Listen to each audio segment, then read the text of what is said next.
নমস্কার বন্ধুরা, শুভ সকাল। ওয়েলকাম টু স্বপ্না জিতছি। আশা করছি আপনারা যে যেখানেই আছেন সবাই শারীরিক দিক থেকে সুস্থ আছেন। জানি আজকাল আমাদের দেশে যেসব ঘটনা ঘটছে তার দিয়ে আমরা মন থেকে কেউই ভালো নেই, আর আমারও সেমই চলছে। তো চলুন আর একটা নতুন ব্লগে আপনাদের সবাইকে স্বাগত জানাই। আর যারা আমার নিয়মিত বন্ধু তাদের তো আর কিছুই অজানা নেই আমার জীবন সম্পর্কে। মানে এই যে কটা দিন আমার জীবনে যা যা কাটছে আর কি, যেমনভাবে আমার জীবন চলছে আর কি, তো সেই প্রিয়া আর আমি প্রত্যেক দিনের মতো একই সময়ে একইভাবে রেডি হয়ে কিন্তু রাস্তায় চলে এসেছি, বাসের জন্য ওয়েট করছি। তবে আজকে বাসটা না একটু লেটেই এসেছে, দূর দূর তো কোনো বাসের চিহ্ন পাওয়া যাচ্ছে না, বেশ বাসটা আসতে কিন্তু লেট করছে। তবে হ্যাঁ, এখানে একটা কথা বলে রাখি, আজকে কিন্তু প্রত্যেক দিনের মতো ব্রেকফাস্টে সেই মানে ডাল সিদ্ধ আর আলু সিদ্ধ খাওয়া হয়নি। আজকে আলু সিদ্ধ, ঘি আর ভেন্ডি সিদ্ধ ছিল, কারণ আজকে শনিবার, মুসুর ডালটা খাবো না, তাই আর মানে মুসুর ডালটার বদলে ভেন্ডি সিদ্ধ ছিল আর তার সাথে একটু ঘি ছিল। তো সেটা খেয়ে গরম গরম ভাত খেয়ে বাস স্ট্যান্ডে চলে এসেছিলাম। আর আজকে মোটামুটি 5 মিনিট ওয়েট করার পরে কিন্তু বাসটা এসেছিলো। তারপরে তো বাসে উঠে পড়েছি। আর এই বাসটায় না খুব একটা প্রবলেম হয় না, এখানে উঠলেই জায়গা পাওয়া যায়, আর তাছাড়াও ভিড়ও কম থাকে, আর এই বাসটায় বেশিক্ষণ বসতেও হয় না। তো যাই হোক, বাসে তো বেরিয়ে পড়েছি, কিন্তু আপনারা হয়তো ভাবছেন যে কালকে তো প্রিয়া একা একাই গেল, তাহলে আজকে আমার আবার যাওয়ার কি দরকার। অ্যাকচুয়ালি 2-3টে কারণ নিয়েই আজকে বেরিয়ে পড়েছি। এক তো প্রিয়া কালকে আসার সময় না একটু আধটু অসুবিধা হয়েছিল, বাসটা একটু অন্য জায়গায় নামিয়েছিল বলে প্রিয়া সেখান থেকে কোথায় বাস ধরতে হবে সেটা বুঝতে পারেনি। হ্যাঁ, ও কিন্তু অটো হোক টোটো হোক যেমন করে হোক বাড়ি ফিরে এসেছিল, তাই ভাবলাম সেই পথটাও একটুখানি প্রিয়াকে দেখিয়ে দিই, তাহলে অসুবিধা হবে না। আর তার সাথে সাথে প্রিয়া শুধু কলেজে যাচ্ছে বলে প্রিয়ার বন্ধুবান্ধব হয়েছে তেমন কিন্তু নয়, প্রিয়ার সাথে কিন্তু আমিও কলেজে যাচ্ছি। তো তার জন্য আমারও কিছু বন্ধু তৈরি হয়েছে এবং খুব ভালো বন্ধু তৈরি হয়েছে। তো আমার মনে হলো কয়েকদিনের মধ্যেই তো আমি পারাদ্বীপে ফিরে যাব, তো যাই তাদের সাথে একটুখানি দেখা করে আসি। আর তার সাথে সাথে কলেজেও আমার কিছু দরকার ছিল, সেই দরকারগুলো মেটানোর জন্য আমার আসার খুব দরকার ছিল। তো এই 2-3টে কারণের জন্য কিন্তু প্রিয়ার সাথে আজকে আমি বেরিয়ে পড়েছি। আর প্রিয়া কিন্তু আজকে এই স্কুলের যে ইউনিফর্মটা দিয়েছিল সেইটা পরে এসেছে। আর প্রিয়াদের না স্কুলে শুধু ফর্মাল ড্রেস পরে আসতে হয়, ওদের কোনো নির্দিষ্ট ইউনিফর্ম নেই।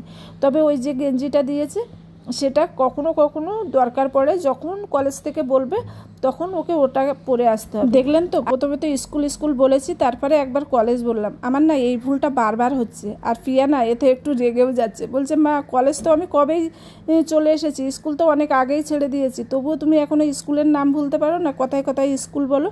আমি বলি দেখ, তুই স্কুল ছেড়েছিস, কলেজে এসেছিস, কিন্তু আমি তো এখনও স্কুল ছাড়িনি, কারণ শ্রেয়া তো স্কুলে পড়ে, তাই হয়তো আমি ভুলতে পারি না।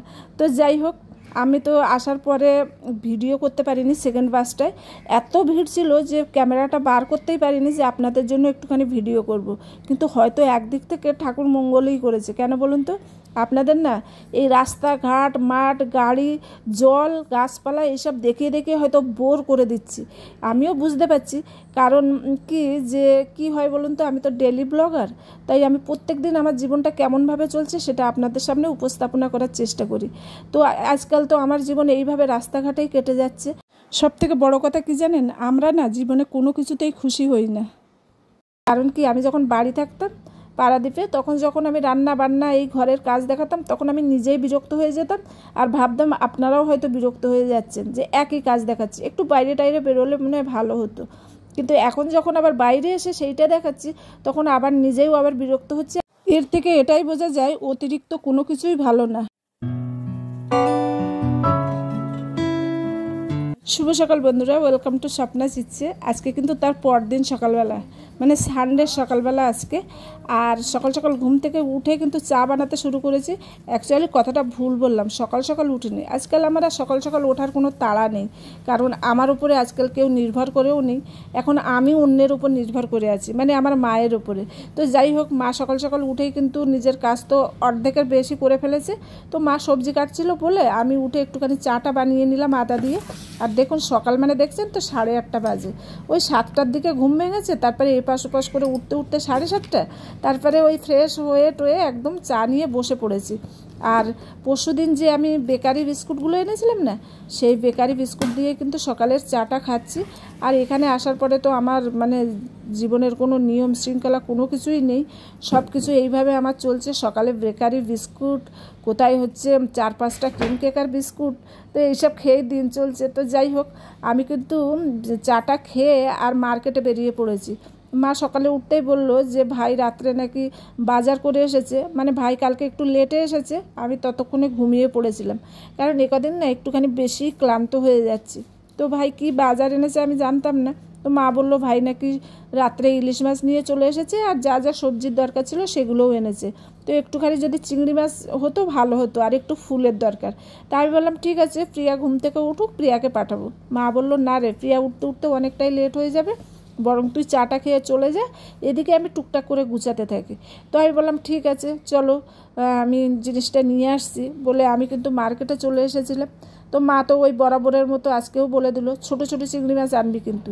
অ্যাকচুয়ালি মা না, আমিও না যখন বাড়িতে থাকি তখন মজুমদারকে কিন্তু সবসময় বলি একটু ছোটো চিংড়ি মাছ আনবে, কারণ শাক পাতলার সঙ্গে দিতে গেলে না ছোটো চিংড়ি মাছটা বেশিই মজে। বড় চিংড়ি মাছ সবসময় সবজির সাথে বা শাক পাতলার সাথে কিন্তু খাওয়া যায় না। তো যাই হোক, এসে তো সেরকম ছোটো কিছু পেলাম না, ওই মোটামুটি একটু ছোটো চিংড়ি মাছ পেলাম, সেটা নিলাম। কিন্তু বাজারটা একটু ছোট হলেও আর 2-3টে মাছের দোকান থাকলেও কিন্তু এখানে সব ধরনের মাছ পাওয়া যায়। আজকে তো বাজারে একটু লোটে মাছও দেখলাম, অনেক দিন লোটে মাছ খাওয়া হয়নি। পারাদ্বীপে তো মানে খুব একটা পাওয়া যায় না, 2-1 সময় পাওয়া গেলেও মজুমদার যখন একা যায় তখন ও আনতেই ভুলে যায়, আমি যখন যাই তখন যদি চোখের সামনে পড়ে নিয়ে চলে আসি। তো যাই হোক, একটুখানি লোটে মাছও নিলাম দরদাম করে 500 গ্রামের মতো, আর লোটে মাছ, চিংড়ি মাছ আর ফুল নিয়ে আর একটুখানি ফল নিয়েছিলাম। প্রিয়া বললো আজকে ওটস খাবে, তো আমি বলেছিলাম ঠিক আছে, আমি মার্কেট থেকে আসলে তারপরে বানিয়ে দেবো। তো বললো না, ওটসটা না আমি একটু স্মুদির মতো করে খাবো। তা আমি বললাম ঠিক আছে, আসার সময় একটু ফল নিয়ে আসবো। তো দেখুন এখানে একটুখানি আপেল, একটু কলা আর একটু খেজুর নিয়ে চলে এসেছি। আর সকালে না চিয়া সিড আমি সকালে উঠেই ভিজিয়ে দিয়েছিলাম, তো সেটাও আছে। আর এই যে কচু শাক নিয়ে এসেছি আসার সময়, কালো কচু আর হচ্ছে সাদা কচু দুটোই এনেছি, কচু শাক আর কি। তো মা বললো এই কালো কচু শাকটা না আনলেই পারতিস, কারণ এগুলো তো জঙ্গল থেকে উঠায়, তো একটু গাল চুলকাতে পারে। আমি বললাম ছাড়ো, রান্না করে নাও, আর কিছু অসুবিধা হবে না। আর এখানে দেখুন, কালকে যে কলেজ থেকে আসার সময় না ঘেটকোল পাতা এনেছিলাম, সেটাই এখন আমি বাছতে বসেছি। মাই আমাকে বলল, আর মা ভালোভাবে জানে বর্ষার সময় একটু শাক পাতা ভালোভাবে না বাছা হলে না আমি একটু খেতে আমার ভালো লাগে না, আর আমি তা নিয়ে একটা দুটো কথাও বলি। তো আমাকে বললো তুই একটুখানি বাস, এদিকে আমি ব্যস্ত আছি। তো আমি এগুলোকে নিয়ে এখন বসেছি। তবে এই একটা জিনিস জানেন তো, এই যে অনেকে বলে খারকোল পাতা, তো এই খারকোল পাতার এইটা আমি কোনো দিনই বানাইনি, খেয়েছি 2-1বার, আমার শ্বশুরবাড়িতেও রান্না হয়েছে 2-1বার, আর দিদির বাড়ির থেকেও খেয়েছি। খেতে কিন্তু খুব ভালোই, যারা খেয়েছেন তারা তো জানেন খারকোল পাতা বাটা কতটাই সুস্বাদু হয়। আর এটা না পারাদ্বীপে পাওয়া যায় না, এটাই দুর্ভাগ্য। আর আমি তো এখন বেশিরভাগটা টাইম ওখানেই থাকি, তাই আমার এই জিনিসটা কিভাবে বাটে তো সেইটা আর শেখাই হয়নি।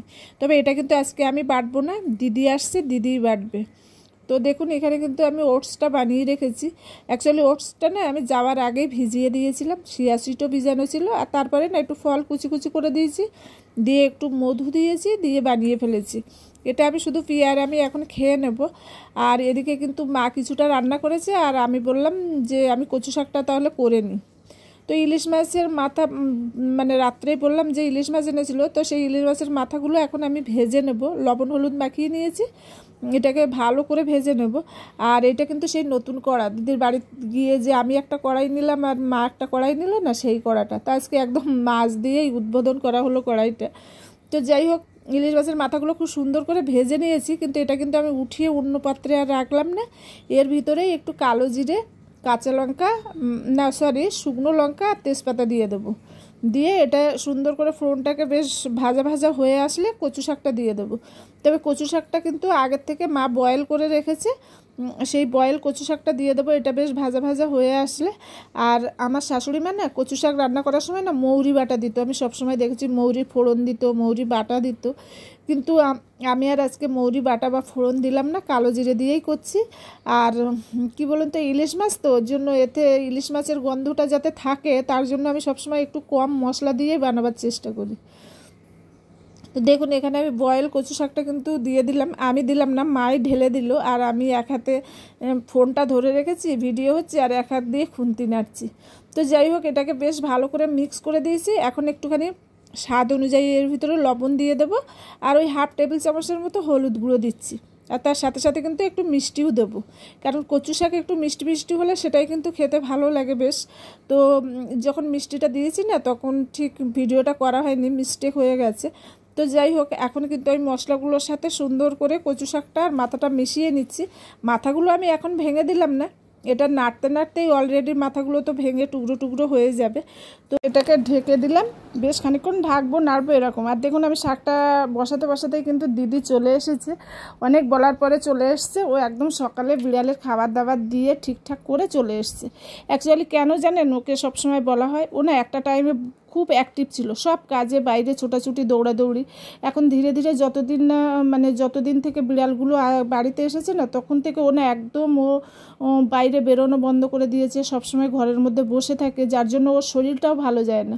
তো এর জন্য আমরা সবাই মিলে ওকে জোর করি যে ঠিক আছে 1-8 ঘন্টার জন্যও বাইরে বেরোনো যায়।